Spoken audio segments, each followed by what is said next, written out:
Hi guys, good day everyone. Hansly Tatas Vlog here. For today's video guys, pupunta po tayo sa Canyacan River dito sa North Sagaray. Ayan po ang munisipyo ng San Jose del Monte, Bulacan. Napakalaki at napakaganda.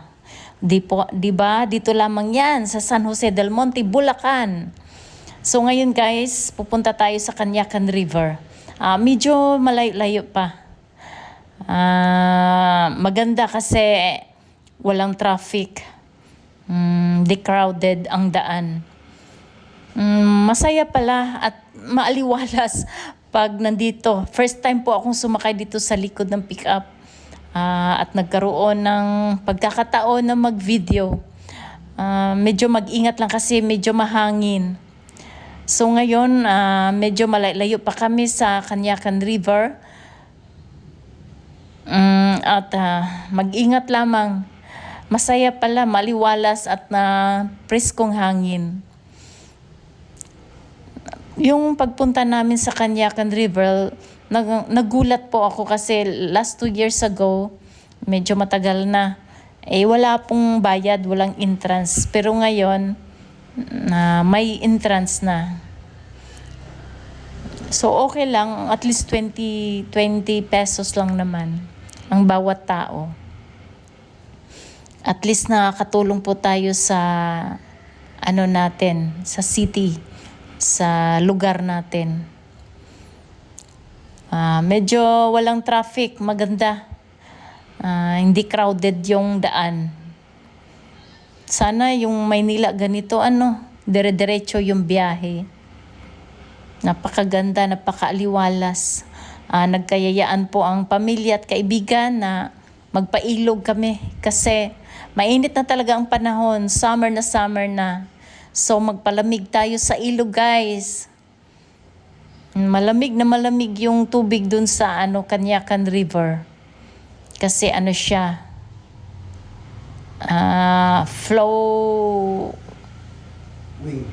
flowless. Flowless water. Flowing water pala guys. Akala ko flawless. Ay, sa skin lang pala yon. Ay, nako. Joke. Ganun talaga. Ayan, medyo malayo pa kami. Marami kaming baong pagkain guys. Mag-ihaw-ihaw. Mag-ihaw ng isda. Tsaka baboy. Yun lamang ang namin. Baon. Ang importante, makaligo sa ilog. Magpalamig sa ilog. Siguro ngayon maraming tao sa ilog kasi mainit na ang panahon. Ganyan naman talaga tuwing summer, maraming maliligo. Pero pag malamig, nako, wag na. Kasi parang ice lang ang tubig. Di ko nga alam, baka nga pag mo sa tubig is malamig. Pero okay lang, at least tayo sa tubig, makaligo. So eto na, magbabayad daw po kami ng 20 pesos. Entrance daw po, papuntang Canyacan. Kaya nagbayad muna kami.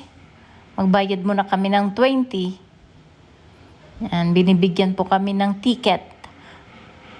20 each. Bawat tao. So, tuloy-tuloy lamang ang pagbiyahe. Medyo malapit-lapit na kami sa Canyacan River. Doon po sa pupuntahan namin, marami pong mga paliguan. Hindi lang Canyacan.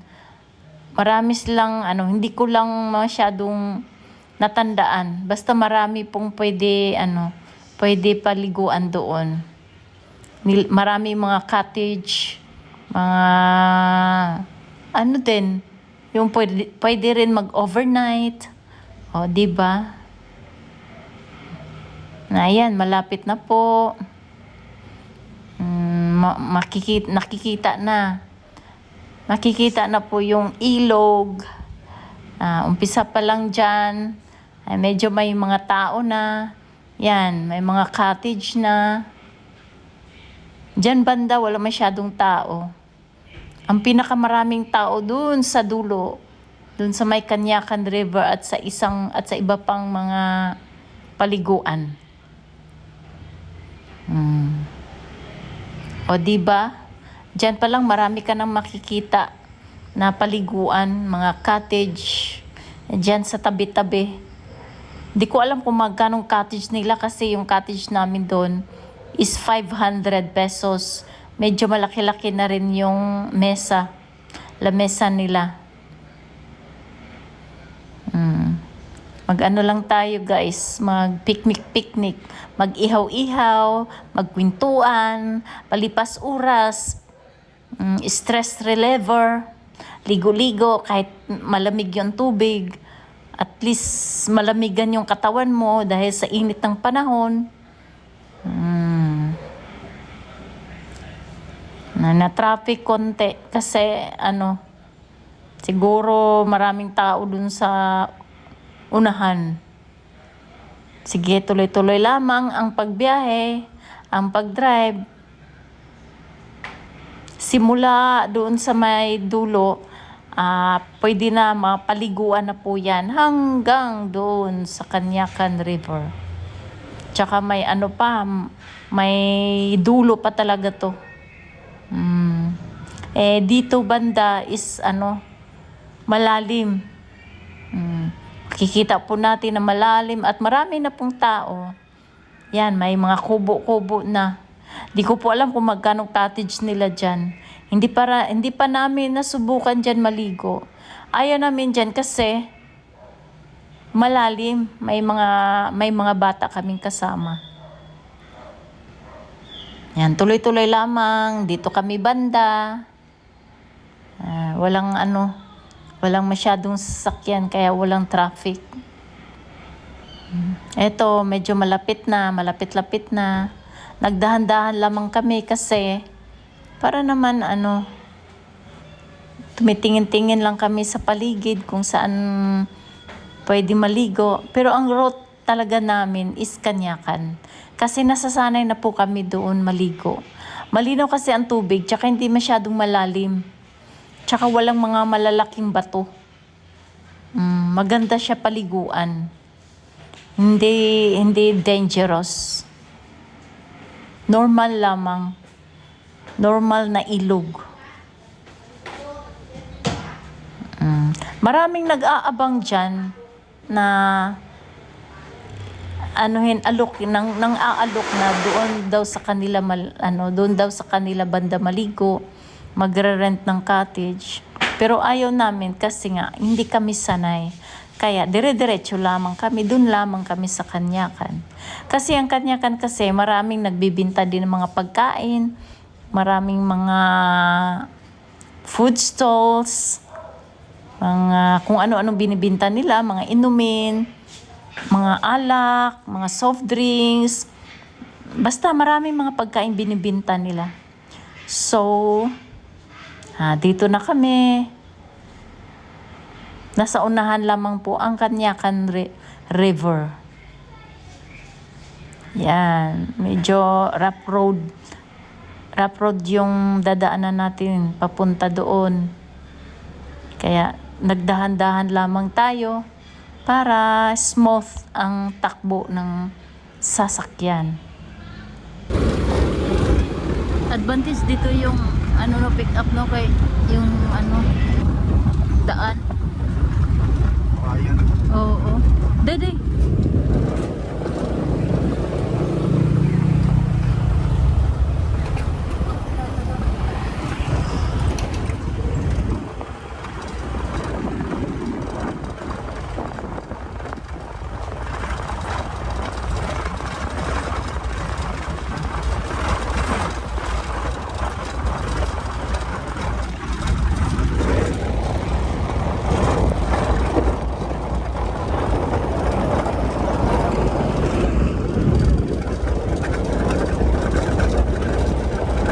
Medyo rough road po yung daanan dito.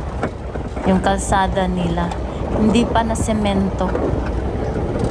Noon pa itong na to, yung road nila dito. Dati pa ito. Hanggang ngayon di pa na semento. Kasi malayo na kasi ito sa sentro. Kaya ganito po yung daan nila. Medyo rough road. Pero okay naman, wala namang problema. Wala namang mga malalaking bato.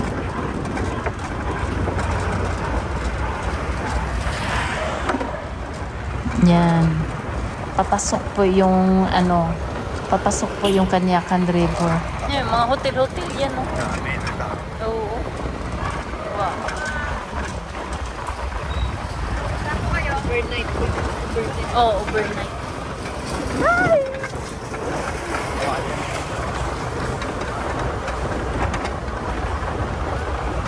Wow, ang ganda.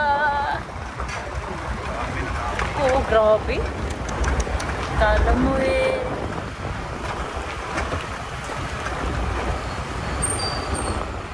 Wow. O, diba? Maaga yun sila. Oo, maaga yan sila dito, kuya. 9:30 ng umaga, marami ng tao. Akala namin kami ang mas maaga. Kami ang maaga. Yun pala, mayroon pa talagang mas maaga sa amin. Ay, ganito talaga, ganito ang Kanyakan River. Ganito ang ilog ng North Sagaray. Maraming taong naliligo. Kasi ito po yung mas malapit po sa Luzon, sa Maynila, itong Bulacan. Kaya maraming taong naliligo. So eto na, welcome back. I love Kanyakan River. Ayan po. Dito na po kami. So, maligo na tayo. Papasok na po kami. Yan. Papasok na po kami sa Kanyakan River. Yan, rough road talaga. Kasi malayo na siya sa sa highway sa syudad. Kaya ganito po yung daanan. Ayun, ang daming sasakyan. So, sobrang daming tao na, guys. Medyo crowded na. Napakaaga pa, 9:30. 9:30 ng umaga, marami ng tao. Ano pa kaya pag hanggang 11 or 10 o'clock ng umaga? Madagdagan pa ito. Yan. Andito na kami. Palapit na kami. Andito na talaga. Sobrang daming tao, tsaka napakadaming cottage.